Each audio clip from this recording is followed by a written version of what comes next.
Our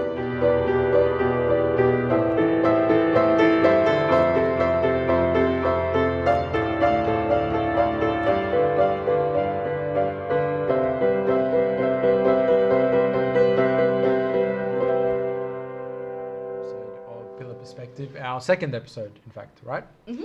My name is Sinot. I'm Maria, and today we have with us Youssef and Maryam. Hello. Hi everyone. Hi guys. Lovely to have you guys Thank on the you. show. Glad to be here. They'll be speaking to us about the topic of judgment and social inclusion in the youth. Yep. Okay. Juicy topic. Very, very juicy. That's topic. a very important topic, guys, because a lot of churches don't actually touch on this topic and they don't really address it. And a lot of people feel excluded, you know, during services, during different church services and youth meetings. So it's important to actually figure out why this happens and how we can address it. Mm-hmm. Yeah, so well done. Yeah, I think definitely I agree with you, and I think it's something that the youth have brought up, and it's something that youth have brought up possibly because some of the youth have actually experienced this, this idea of exclusion, and one of the kind of the themes that have come up in the questions that we've had from the youth was most of us are in friendship groups. Okay, it's natural that you're going to like vibe with some people more than others. And it's natural that you're going to have friendship groups forming in any kind of community setting. Is that a problem to have these friendship groups? And can our youth function if we have friendship groups within the wider youth group? Very good question. Great question. Want to start us off? Yeah, so of course it's not wrong to have different friendship groups within the youth service or within the different, you know, church services, but it depends what these groups look like when it comes to the bigger context of the youth meeting or whatever service it's running. So if that was me, I would say, are we confined to our groups and not really looking outside? Do we make it look like we're closed off? Because it's much easier for us as a friendship group to let people in and to be approachable than for someone to actually break into those groups. So what is the vibe that we're giving, and are we really aware of what we look like in the bigger context? Actually, earlier today we were doing that personality quiz. As, most of us here were doing it, and one of the questions I remember was asked was, are you comfortable going up to like a group of people and approaching them and speaking to a group of people that And you just don't know? starting a spontaneous conversation. Yeah, and I personally struggle with that quite a bit, and I don't think there's a lot of people who actually would tick yes to that question. I could think of a couple of people. I definitely But- didn't. Yeah, so for the most part, it is difficult to be that person to go into a conversation with a whole bunch of people you don't know and make the first step to be friends. Whereas if you're in a group of people, it's easier to kind of, you know, include that one person who is very obviously like, you know, on the fringes of the conversation to kind of 100%. make them feel a bit more welcome. If you will. course. Yeah, you're right, Sana. I think it's very different, two different ideas, having friendship groups and being exclusive. I think you can have a friendship group without being exclusive, especially like you said, within the wider youth community. Like when we're all hanging out together, maybe like for us, we get 30, 40 people every week, and it's a sort of a general invite, everyone's invited, and it's a communal gathering like that. I think that for somebody, particularly if somebody new that's coming, and somebody who might be socially awkward in new situations, you know, kind of like me, but when in a group setting and when is given time to be comfortable around other people, then sort of opens up and becomes their own person. So I think it's really your responsibility as somebody who might be in a friendship group or might already be comfortable within the situation. It's your responsibility to reach out to those people that you see, you know, they're not really having the greatest time, they don't really seem to be vibing with other people, they might be a new face at the youth, and it's actually really your responsibility to really reach out to that person and invite them in to your group. Love that. Well done. Yeah. 100%. Youssef. Yep. It's a lot easier for you to do that than it is for them, like you said, to sort of go up and be very, you know, very assertive and extroverted and sort of be like very open and just approach It's very people rare like to that. find people like that. Very rare. And I would say it's not the normality. The norm would be for you to actually approach them or to be like inclusive. That's the norm. So if we really have any other expectations, that would not be what's really, you know, should happen or what's required. And I've got another question to you guys. What if, for example, we're being really inclusive during the youth meeting, and then specific groups or a couple of groups want to go out after? Would that be an exclusive thing if we don't invite others? And do we have to do it every time? Like, what are your thoughts on that, Youssef? I think it's a very, very iffy subject as well. I think, you know, it's okay when you're with your friends outside of the church setting to sort of do your own thing, make your own plans. And even in that scenario, it's very hard to know what other people expect. You know, you might have people that are very well established in your friendship group. You might have people on the cusp, people that are new. Stuff like it's very hard to know the expectations within the within that smaller friendship group. But I think it's actually very, very good that at youth meeting it's a general invite. It's a weekly thing. Everyone's together. There's no expectations, or like, you know, everyone's expectations. Everyone's going to be there, right? So I think it's kind of going against the whole point of coming together as a youth meeting to sort of leave as a separate small group. It's going to make more issues than it is going to cause good. So I think from the perspective of like the group that's leaving, they might just want to have, you know, fun with each other. They might just, you know, just want to be with their group. But I think, like you said, within the youth setting, it should be more of a general invite, and maybe there's a time for you guys to hang out with each other, but maybe not directly after youth meeting. Like Youssef has the I don't know if you guys call it the lads or the group of the boys, whatever it is. Say no to Coptic girls. Oh yeah, that's it. But I remember after one of I played the fifth. after one of the inclusive or social inclusion topics that we had in youth meeting, Youssef, I think it was you who wrote on the Facebook page or the Pillar Youth page something about everybody were going out for a movie, whoever wants to join, and it was just an open invite, and that was really good. You know, things like that. People wanted to go. People wanted to go, and it was a good, I guess, turnout. Yeah. Doesn't matter if people come or not, as long as you do the right thing and include others. And I'm not saying do that every time, because that would be a drainer. Yeah. And not just a drainer, but like, I guess not everybody would always want to do that, and you might fairly want to spend some time with your groups. So that's fine, but every once in a while, and especially within a youth meeting or a youth setting, it's nice to sort of be inclusive as much as you can. I think Sanaa can back me up here with, you know, the boys group at our church. I think it's very fair to want to hang around people you're comfortable with. Like sometimes you don't want any, you want to be yourself around other people, and that's the easiest to do when you're around people you're already comfortable with, people you already know. But from my experience, or like from my limited experience in the past few years, where we've had lots of new people come to our church and we've sort of got to know a lot of new people, actually inviting other people to within my close friendship circle has never actually taken anything away. I think a lot of people are scared that they might lose the closeness or that they might, you know, the intimacy of that close small friendship group.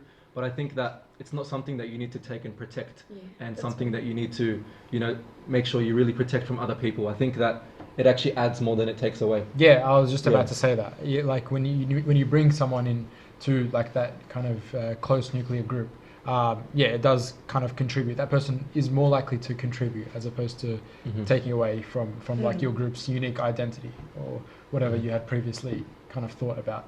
I really like that. That's really cool. So on the topic of new people coming to our youth, sometimes when you try to include someone, it might not always work out. And some of us who are sort of on the, I guess, inside and who are more included already within the youth, we might try to put the blame, for lack of a better word, on that person because they didn't really try. Like this new person, you know, they were kind of like, they just didn't really put their all, they didn't really want to be friends with me. You know what I mean? Do you think that's a fair thing to say? No, I really strongly am against anyone putting the blame on others or externalizing, I guess, responsibility. And like on all cases, in all scenarios, if it's someone from our church, okay, there's a beautiful verse, okay, in the Bible that says, I came to my own and they did not receive me. Jesus himself, I came to my own and my own did not receive me. So within our actual church community, there are people who feel isolated or who feel a lack of belonging or who feel like they're outcasts. There are people who, like, you might think, oh, you know, they come, but that doesn't mean that they feel like they belong. And they might feel lonely within. So that's even within your actual community, all right? And not everybody is going to be like Jesus and is going to take it as well as Jesus has taken it. Some people might just turn away and never come back.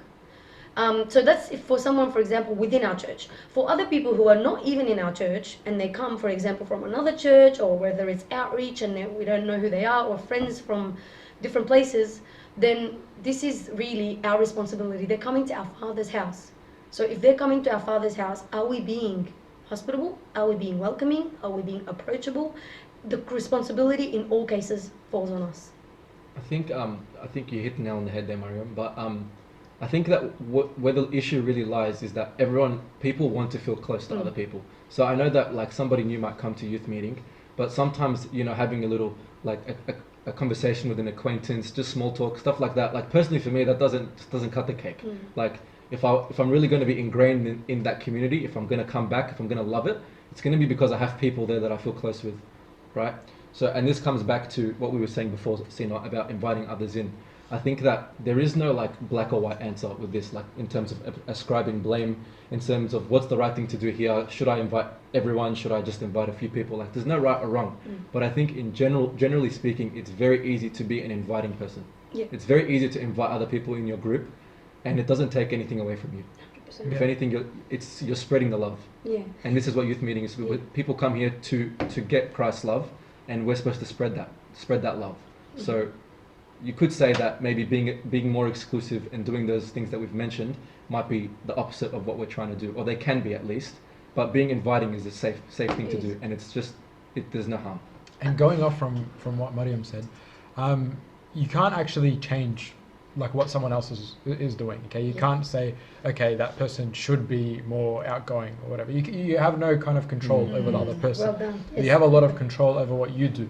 So the most that you can do, the only thing that you can do is kind of do the best that you can to make that situation as optimum as possible for you and for the other person. And then if the other person does kind of contribute as well, then that's great. If they don't, then khalas. But like sometimes people need time to open up. Yeah, exactly. But you can't change the other person's kind of like perspective. You can't change the other person's attitude towards social interaction. But you can change your own. I think attitude. when we do come in situations where it's difficult and it's not really working in this moment, we kind of tend to be like, oh, well, what are they doing wrong? Yeah. But then, just like you said, we can't control what they're doing. We can only control what we're doing. So I think a better approach would be, okay, what can I do differently? Yeah. What am I doing that isn't working? What could I be doing that might, bring better results? Yeah, and like Sunod said, like change starts within us. We can't control like the science of behavior says you can't control what anyone else does, but we can definitely change our behavior. And that's really what all we can do, as long as we're, like you said, Youssef, trying to be Christ-like, giving love, being approachable, being inclusive. That's the best we can do, and then God will do the rest. And it's not hard. I think, Maryam, like there's no place for blame here. Like when we say we place the blame, you can't place the blame, because for you to place the blame is to say, this is too hard. I've tried all I can do. But really, like, it's not very hard to be inclusive. Yeah, it's actually, I think it's more hard to be exclusive than it is to be inclusive.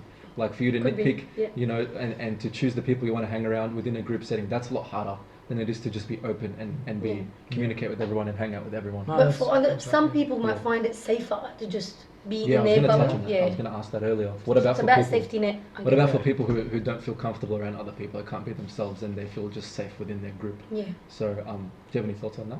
Well, that's why groups are important, because the dynamics within friendship groups allow for people, different personalities to shine. And that's where I guess for example, if I have a friendship group, if it's a good friend group, like I would, for example, say, Maria, you're really extroverted. Can you like go talk to her? And I usually do that. I ask my sister, man, can you welcome her? Like if I'm just feeling like I'm in a bad day and I can't really, go approach someone, I'll ask someone else to do it from within my friendship group. Tell her to come, did anyone talk to that guy? Like, can you tell him to come? So it falls within, I guess, that friendship group to make sure that someone's saying something or someone's making them feel included. And then I guess if you have someone that can start introducing, then the people who feel less safe or less comfortable can then get warmed up to the idea. That's just a suggestion for groups. Especially if you click with that person. Like I feel like when it comes to any person that might feel a bit, isolated within the youth, if you're a person that particularly can relate with that person really well and talk to them really easily, it's really easy for you to go up and include them. Whereas for somebody else, they might be awkward with that person, they might not know them very well. But for you as a person who can see that person a bit isolated, and you know that you can go up to them and you can, have a conversation with them, do whatever, then it's your responsibility to do that. And As long as it's we so easy ensure for you. that someone's going to do it. Yeah, because it's Yeah. but it's a lot easier for you than it is for someone else. So- So we're trying to be efficient here. Yeah, You know? yeah. Why is it though that you think some people feel isolated at youth? Why is it that people do feel like outcasts, if you will, at youth? Like I said before, I think it's people are craving closeness. Mm-hmm. Like I'm not interested in having a lot of acquaintances, a lot of people that I have small talk with all the time. Yeah, has uni, has work. You know, like Yeah. for me, it's like I'd rather have a few really good friends than a lot of just very basic acquaintances. So I think if somebody's coming new to the church, they wanna feel close. They wanna make some really good close friends, and that's what's gonna make people stay. So I think a lot of people that might feel isolated don't particularly feel like they have anyone that they're very close to Yeah. in that group.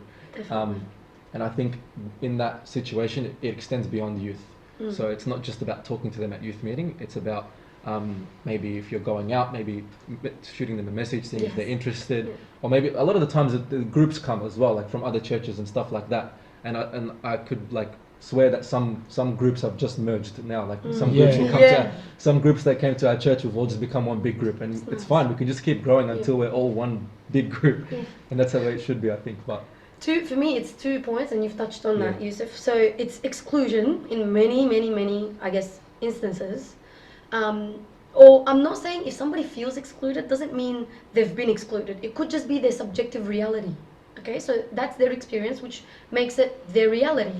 Which means we have to. It's more hard work for the youth of that parish or the servants to do harder work to break into that and prove them wrong, or I guess challenge that reality and change it. So it's a lot of work, but I guess it falls on us. That's part of service. That's what service is about. so is this the case where they think they feel they're excluded, but they might not really be excluded? Is that what Like you're saying? for example, if They think people are like it's- out to exclude them on purpose. yeah, like- or Yeah. someone might have come to youth and been approached by 3-4 people, and they still feel excluded because they have higher expectations, perhaps. Okay. Or it could be, I don't know what it could be, but it could just be, the second part is a lack of identity to start off with. So if that's the case, again, like Youssef said, it's about the quality of the conversations you're having, not just the quantity. So if I'm approaching someone for the sake of inclusiveness, okay, and I want to say, for example, oh hi, Yep. Oh, good. What- what- Continue. yeah, so if Yeah. I just lost my train of thought. So if I'm approaching someone and I'm saying, oh, hi, how are you? What church are you from? All good. And that's it. And I have to run off. Then Yeah. that person might have not connected on the level that I want to connect with them on. But if I'm asking things that might, point out some similarities between us, like what do you study? And then I find out who else studies that, and Yeah. we go introduce each other to that person. So now there is, they're finding themselves. They're finding that they're relating to some people within this youth. So it's not just an outcast and I don't belong here. Other things like what are your hobbies? Oh, and someone, oh, I know Youssef has that hobby, or Youssef likes that too. And then again, so it's more about connecting deep. I always say go to the deep. It's like networking on a social, in Yes. a social way. But don't you think it's a lot easier for people to go deep in a smaller environment, smaller group environment, rather than a big, It is, of course, it is. loud But then environment? how do you get to that smaller group environment? So yeah, that's why I'm saying youth is so good. It's an outlet for us to meet new people. And it's a Yeah. a melting pot of personalities. Yeah. It Sorry is. for- There's I know the plenty. expression's a bit odd, but youth is like 30, 40 people at youth. Like you're always gonna if you just have conversations with like 10 people at youth, even if they're just like very brief conversations, you're very likely to just eventually have like a really nice conversation with someone that delves beyond that surface level. How was uni? How was work? Like you were Yeah. saying, and I'm the same personally. Mm. I kind of dread those kinds of conversations, Yeah. small talk, because I really don't know what to say after how was the day. I just run out of things to say. So I agree with you. Like when you know someone a little bit more. What are you keeping up to? How are you keeping yourself busy during isolation? Yeah. Yeah. Oh, I hate that question. What do you watch on Netflix?